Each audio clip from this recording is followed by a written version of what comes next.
وعلى آله وبارك وسلم. اللهم ربنا آتنا في الدنيا حسنة وفي الآخرة حسنة وقنا عذاب النار. اللهم ربنا أتم لنا نورنا واغفر لنا إنك على كل شيء قدير. اللهم ربنا افرغ علينا صبرا وثبت أقدامنا وانصرنا على القوم الكافرين. اللهم أحسن عاقبتنا في الأمور كلها وأجرنا من خزي الدنيا وعذاب الآخرة. قل إن صلاتي ونسكي ومحياي ومماتي لله رب العالمین. یا رب ذوالجلال جو کلمات طیبات پڑھے جو اجتماعی طور پر 8 قربانیاں دیتی جا رہی ہیں مولا اپنی پاک برکات کے اندر قبول و منظور فرما. مولا انہیں قربانیاں دا ثواب اس کلام الہی دا ثواب آقا کریم علیہ الصلوۃ والسلام کی بارگاہ میں پیش کرتے اللہ پاک قبول و منظور فرما.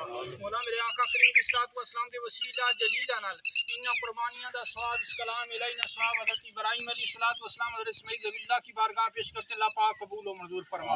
مولا میرے آقا کریم علیہ الصلوۃ والسلام کے وسیلہ جلیلہ اس کلام کی برکت سے انہاں قربانیوں کی برکت سے مولا ڈاکٹر ثاقب صاحب نے دادا دادی کی بخشش اور مغفرت فرما. آمین. ان کو جنت الفردوس اعلیٰ و اعلیٰ مقام عطا فرما.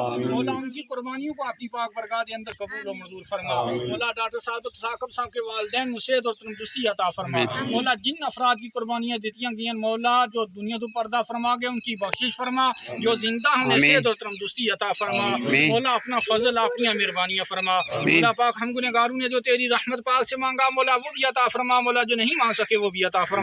صلی اللہ تعالی علی خیر خلق نور ارشاد اجمعین برحمتک یا ماشاء اللہ.